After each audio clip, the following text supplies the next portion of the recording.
So hello to everyone watching the playback. Today we're interviewing Karen Jubert, a counselor within the University of Houston's Counseling and Psychological Services Office. My name is Tiffany, and I'm the Gender Equity Program Manager within the Women and Gender Resource Center, also at UH. For Black History Month, we're doing a variety of digital content about Black women, which is what brings us to this interview today about Black women and health. So Karen, to start us off, tell us a little bit about yourself, your current role, and how you got to where you are now. Awesome. Thank you for this invitation. I'm really excited to join in this conversation. So yes, my name is Karen and my pronouns are she, her. And some salient intersections of my identity are that I'm a Black cisgender woman. I'm a wife, I'm an auntie, a sister, and have other beloved roles within my family. I also identify as a doctoral student, so I am in my first year of my PhD in counselor education and supervision, while also working in CAPS, as you mentioned. So I am a psychological counselor. I'm licensed as a professional counselor supervisor in the state of Texas and also a national certified counselor. And so just to tell you a little bit about my journey, I've had a unique career journey because I am a career transitioner. So I started off as a mechanical engineer. So I worked as my undergraduate is in mechanical engineering. I worked as an engineer for about 8 years. And then I discovered that, I really enjoyed the people part of the work more than the technical part. So I did a transition into career counseling, and my first role from that transition was at UH as a career counselor. So I worked here previously as a career counselor. I graduated from UH with my master's in counseling. So I'm an alum, go Cougs. And I always like to share as a part of my introduction, some of the things that I like to do for self-care, because I think that is a really part of this conversation about Black women and mental health. And so some of my most favorite things to do, I absolutely love fishing. And I also enjoy reading books by Black authors and joining in family activities, hanging out with friends. I started doing patio gardening during the pandemic. At the beginning of the pandemic, I started a patio garden, and I've been continuing with that. And I really enjoy advocating for mental health. That's something that has been really foundational for me, even while I was an engineer, and it's carried over into this profession as a counselor. Thank you so much. What have you been gardening? Like, what's in your garden right now? Right now, I have mint, I have lemon thyme, I have eggplant, and also, nice. Green onion. So that's in my garden right now. That's awesome. I wanted to get into that for a while. And I have some seeds for, I think, dill and basil. I just haven't had time, but you've inspired me. So now I have to find the time to do it. Do it. Yeah. It's so therapeutic, and there are actually lots of life lessons, actually, even with gardening and just being able to go out and pick from the garden and cook, really from like your garden to the table. It's just really empowering. Yeah, I had a friend in Philly who grew his own basil, and his basil was like so good, and some fresh pasta. So yeah. Yes. Thank you for sort of introducing yourself to our viewers. So kind of to start off with this question, when I say the phrase Black women and mental health, what comes to mind for you? That's a really good question. I would say the first thing that comes to mind for me is about that stereotype of a strong Black woman or a superwoman, and I believe that it just propels this narrative that we have to be all and do all and not have to take care of ourselves. We have to always be taking care of other people. And when it comes to mental health, oftentimes another stereotype is that you're weak, you're broken, or that term that I really don't like, but I hear people say that you're crazy. If you're paying attention to your mental health, if you're admitting that you're struggling, that can really prevent Black women from actually seeking the help that they really need. You know, we're wearing a lot of hats, right? We have lots of responsibilities. Even in my introduction, you probably heard me mention quite a few different things that I'm doing. So like, we're all doing so many different things, and also wearing a smile, right? So we can actually be carrying so much, but then we wear the smile, which is like a mask, and we might be really empty or falling apart on the inside. So that question about, you know, what comes to mind for me is that we could be exhausted, drained, or even burnt out, but sometimes no one would even know it because we have this internalized persona, you know, even culturally, you know, that we have to have it all together and get it all done. And the last thing I'll kind of mention on that, you know, there are things that I've heard myself say, and I've heard other people say, you know, like, well, if I don't do it, it won't get done, you know, or, you know, whatever's going on, and even though I don't understand it, I just have to figure it out, you know, or if I don't take care of everything, who will? So when we have that perspective, we lose sight of our own care. And that is something that has really been kind of generationally, you know, kind of passed down through our ancestors, because we have had to do it, right? As matriarchs of the family. We've seen our grandmothers, we've seen our mothers, our aunties, you know, do what it takes to get it done. And I think that that oftentimes has carried over into some negative impacts of our mental health. Kind of going just a slightly off script. Mhm. What, and this might kind of relate to question 3 as well, but what do you think is one way or some key ways to sort of combat that, not necessarily the stereotypes, because that's outside influences coming in on us, but what do you think as Black women, some ways that we can like sort of help to take more care of ourselves or feel as if taking care of ourselves, you know, isn't some luxury that we can't afford? Like, how can we sort of ingrain that self-care and sort of, you know, combat that generational trauma essentially of not taking care of ourselves? Yeah, absolutely. I use this analogy. I use a lot of analogies, but one analogy that I use often, I use two analogies, but one particular is about like if you've ever been on an airplane and, you know, the flight attendant will say, you know, in the event of an emergency, the oxygen mask will pull down, put your oxygen mask on first, and then attend to those who might also need some help.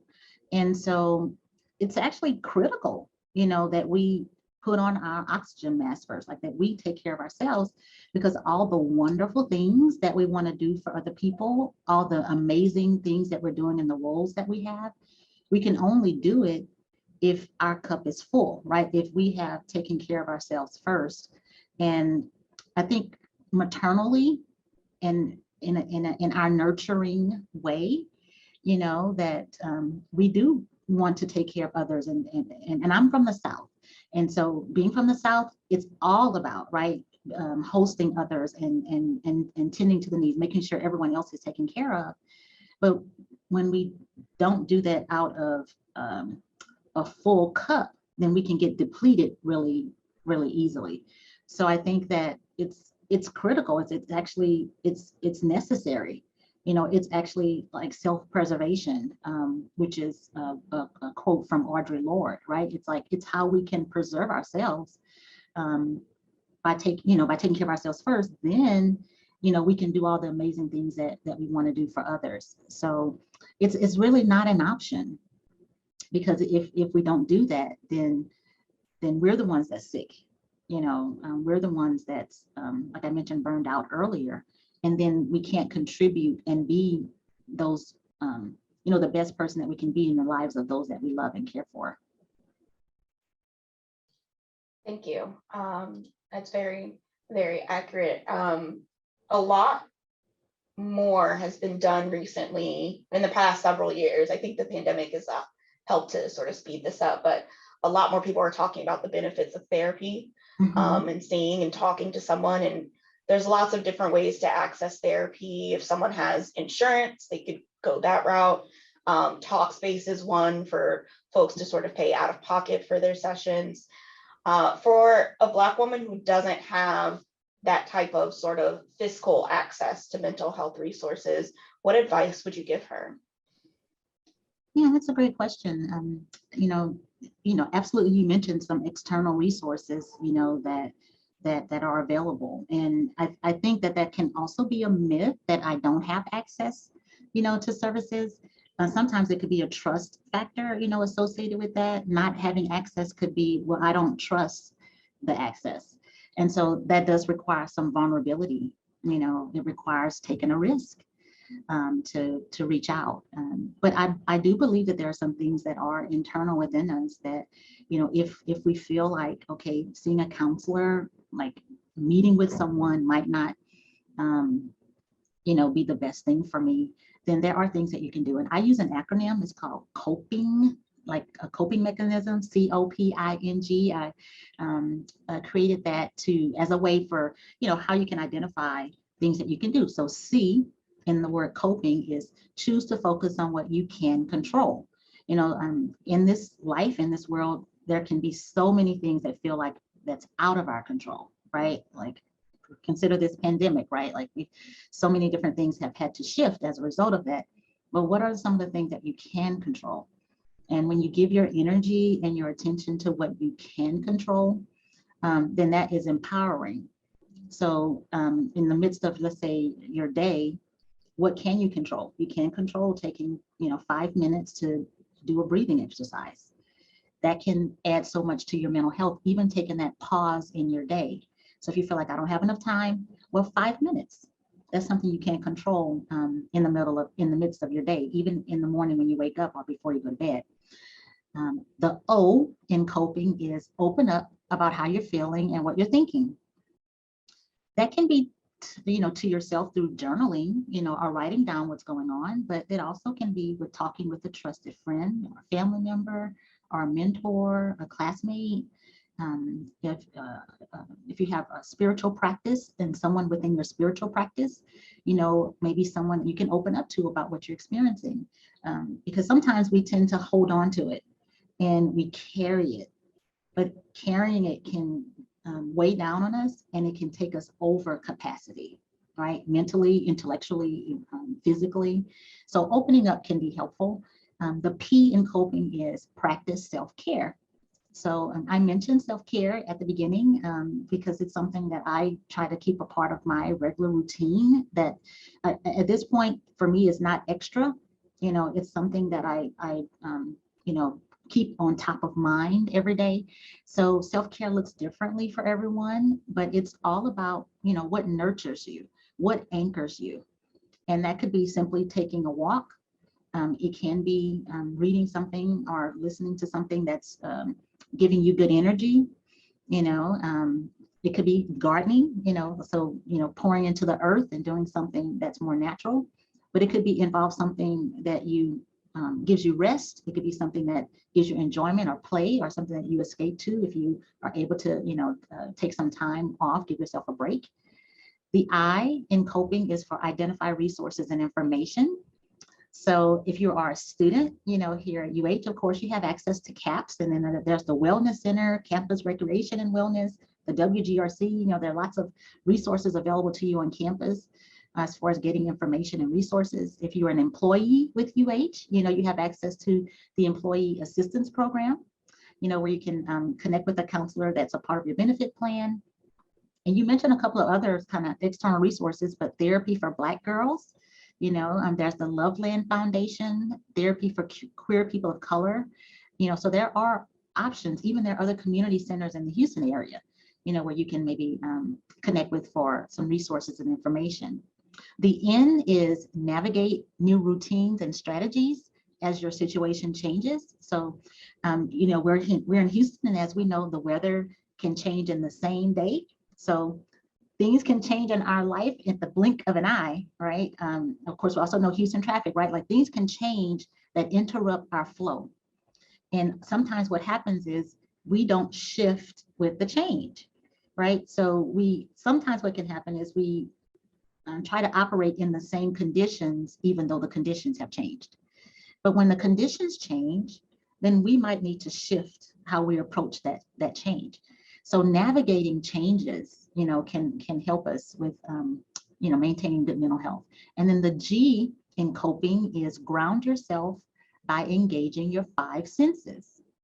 So our five senses, most of us have access to at least one of our five senses. That's touch, taste, smell, see, and hear.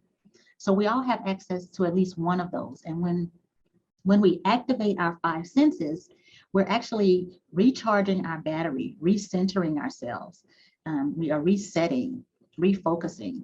And one thing that I like to do, I'm going to kind of go to the side here, is I like to keep a little basket right near me at home and also at work that has things in it that helps me to recharge and reset. So I like cinnamon gum, so I'll keep some cinnamon gum. Sometimes we'll get on the computer and play solitaire, but I actually keep a deck of cards because I can play solitaire with a physical deck of cards. There's something about touching the deck of cards. I keep some bubbles with me. That's, it's fun. It's a part of the play experience. I keep a candle, even though I might not light the candle, but just smelling it, right? It's just gives me new life. I also keep in my little basket, I just mentioned a couple of the things. I have a couple of cards that people have written to me with some words of thanks or encouragement. And so if I'm ever feeling discouraged, something that grounds me is to just open that card and read that nice little message there. This is one from my auntie. And I just feel the love, from reading those words. And I have lip balm in here. I have a little dumbbell, where I can just do some exercises. So anything that engages those senses can be grounding. And I try to be very intentional so that I don't have to think about it. I have it already accessible. And that's one of the things about, accessing mental health resources when it feels like you don't have access, where there are things that are like right within your vicinity that can give you a sense of support and help redirect your energy when you're feeling discouraged or just having a challenging time.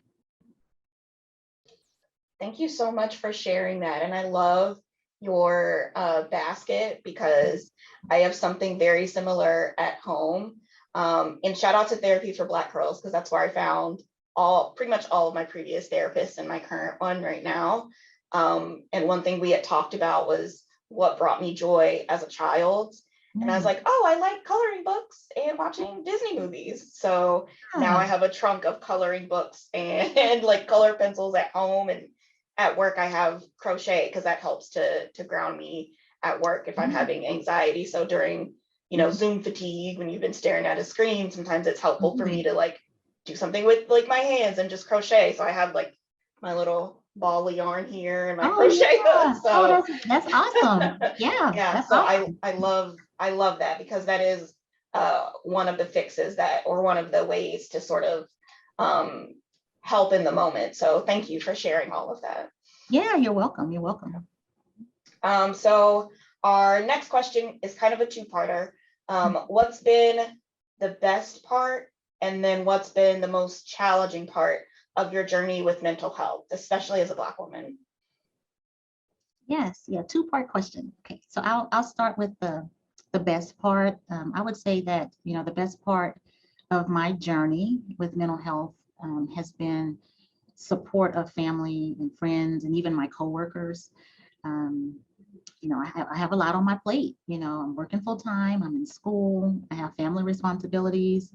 I'm trying to maintain some self-care. So I appreciate it. I call them my peeps. So I appreciate it when my peeps check in with me, and ask, how am I doing? How are things going? Is there anything you need? I really, really appreciate that I have people that give me good energy and who are checking in with me, because I have the tendency to kind of be on the go. I'm a doer. And so it really boosts my motivation, and it just gives me encouragement, and helps me to know, okay, I'm not going to give up on my goals. And I think that's really been a really positive part for my journey. And I can say that has been through since, and I am fortunate, I would say, because that has been all my life. I can think about elementary, middle, high school. There have been people that have been positioned to support me in that way. So that's been the best part. As far as the most challenging part, I kind of mentioned that I am a doer. I consider myself a multitasker, and it's hard for me to slow down. because I'm active, and I really have to be.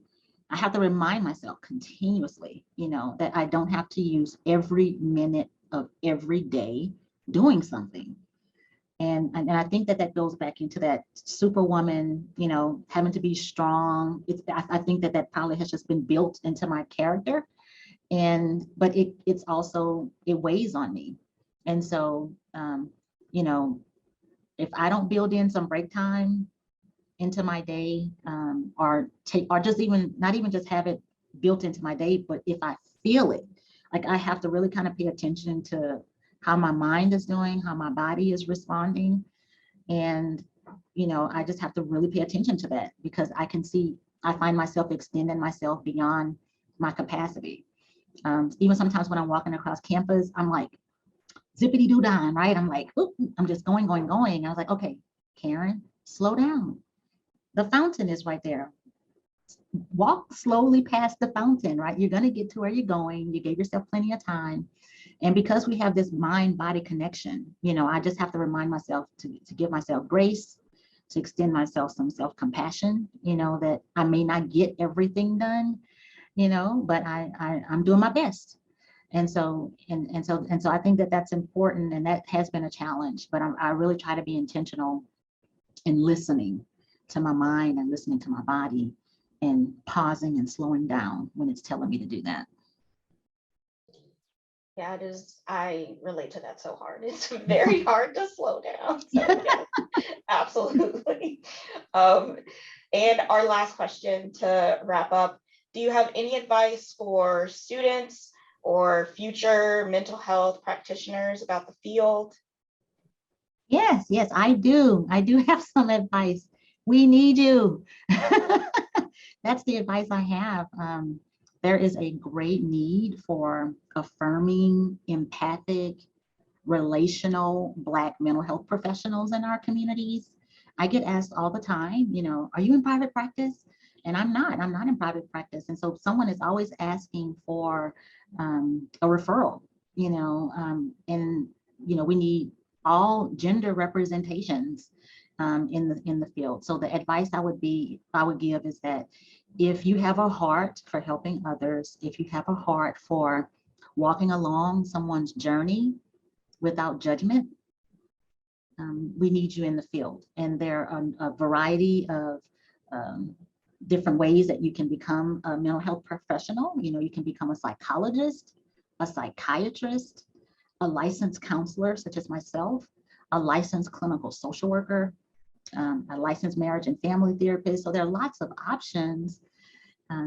So if you find that you have that heart and you want to be able to extend hope to others who feel they may not have any hope, or they just don't know, they've exhausted everything that they know to do, and they just need someone to help guide them, with some new strategies, then I would say we need you. So that would be my greatest advice, is that, enter into this space,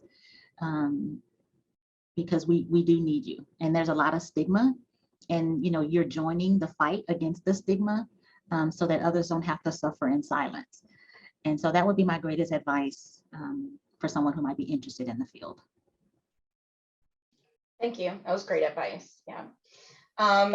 Is there anything else that you want to say that we didn't ask during this interview? No, I think that these were some great questions. I'm really thankful for this platform, to be able to talk about Black women in mental health. And, it's such an important conversation. It can seem like there's so many things against us in this space, like we may be secondary, but we really pack a lot of power, with us. And in order for us to be strengthened, in this space, and to continue, in this space as Black women, we do have to take care of ourselves. So I think that you asked some wonderful questions. And so I just extend the charge to Black women, that you are important, you are valuable. And just as you take care of your physical health, it's also important for you to take care of your mental and emotional health. And so I am encouraging you to take that step, whether it's doing one of those coping strategies or reaching out externally to one of the organizations that we mentioned.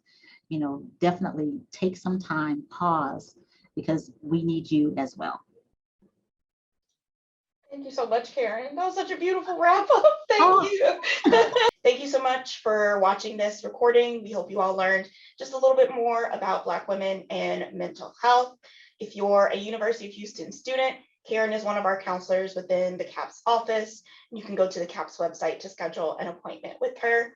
We'll also post some additional resources in the comments and in our bio in case you're not a UH student, but you still want to learn more about how to access some mental health resources. Thanks again, and we hope you all have a good day.